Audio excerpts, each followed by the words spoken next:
Hey everyone, today I am going to be making Mississippi roast.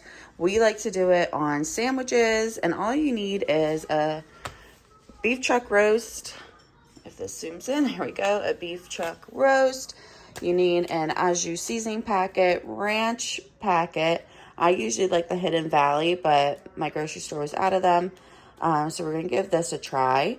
Butter, I only use about half a stick of butter.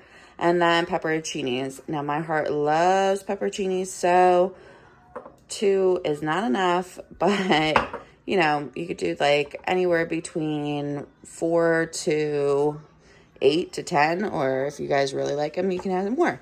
So I'll probably do about 6 just to make sure it doesn't get too like peppery, spicy. So this is all the ingredients, and now we're gonna go ahead and throw them in the crock pot. All right, so here's my crock pot. I have a really big crock pot for this.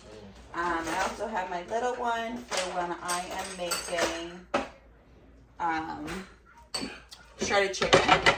But when I'm making a pot roast, I like to have my big one. I usually use a sharp knife for this, but I don't have one. Now I'm gonna go ahead and put these right ahead in my crock pot. Just kind of all to sit in here.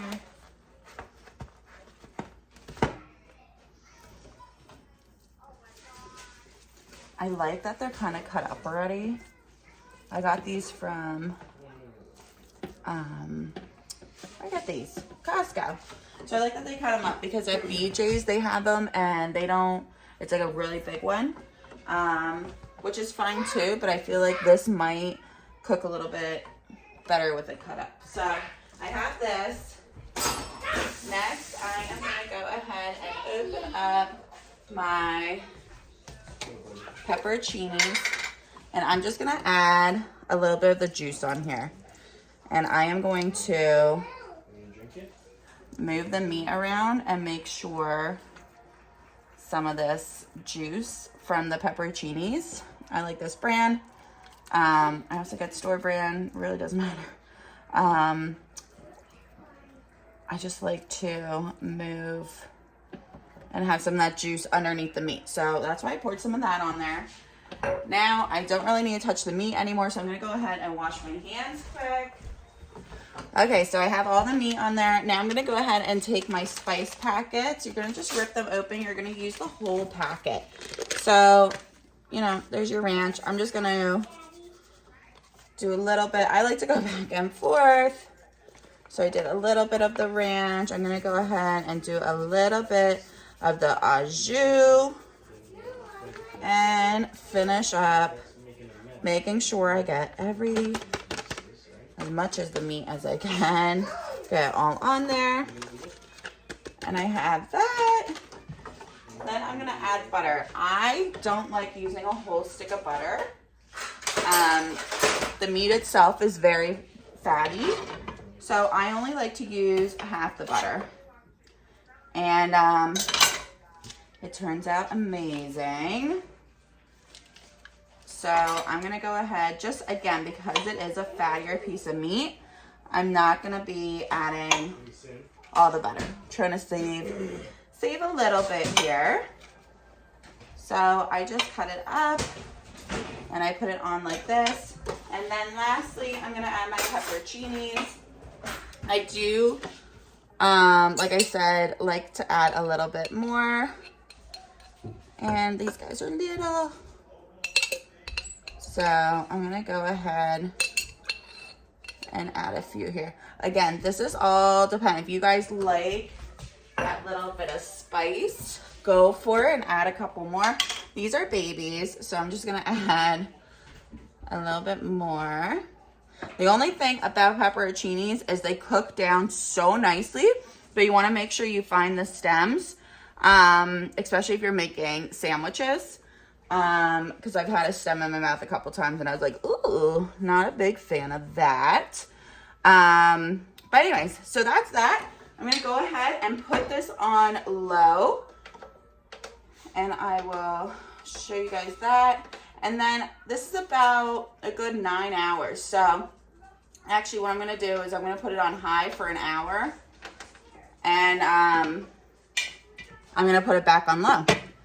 That's it. It took me not even 5 minutes even explaining this video to you guys to get this set up. So super simple. Dinner is going to be ready for you when you get home. I like to make it even more simpler where I add a bun and I just toast the bun a little bit. I add some provolone cheese on there and put this on top. Oh my God, it's delicious. So simple meal. I also have put carrots in here and potatoes like towards the end and had that as like a roast.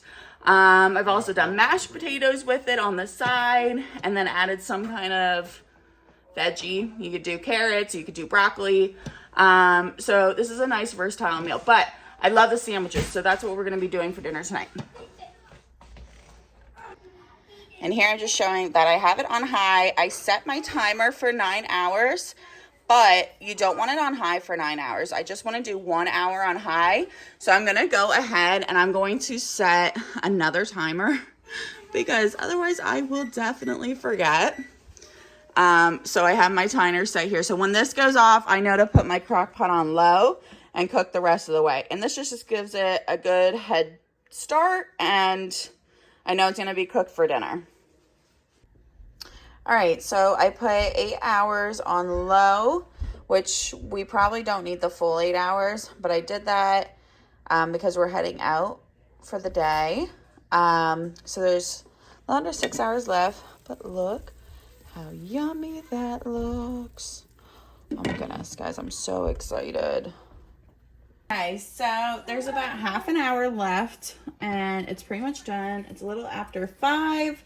Guys, this looks incredible. I wish you guys can smell this.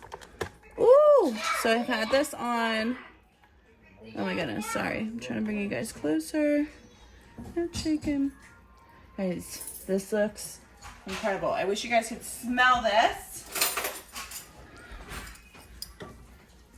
And watch, ready? I haven't done it yet, but it's just gonna, oh my God.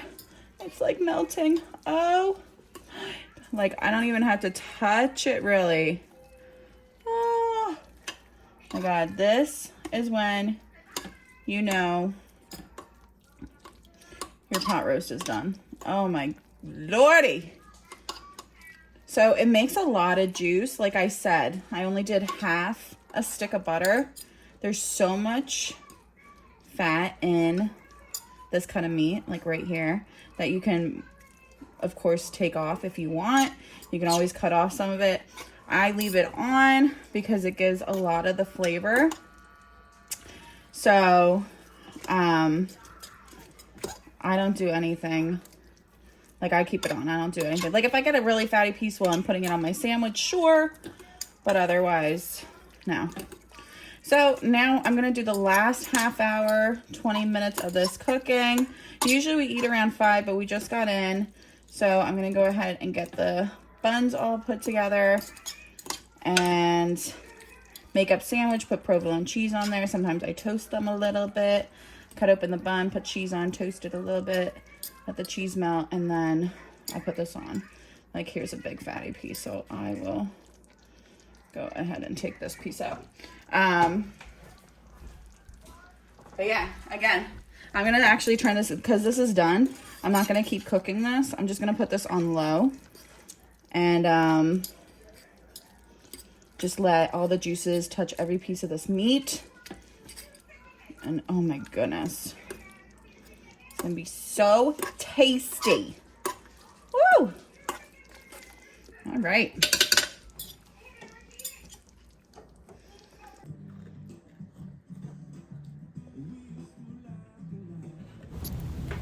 And voila, delicious.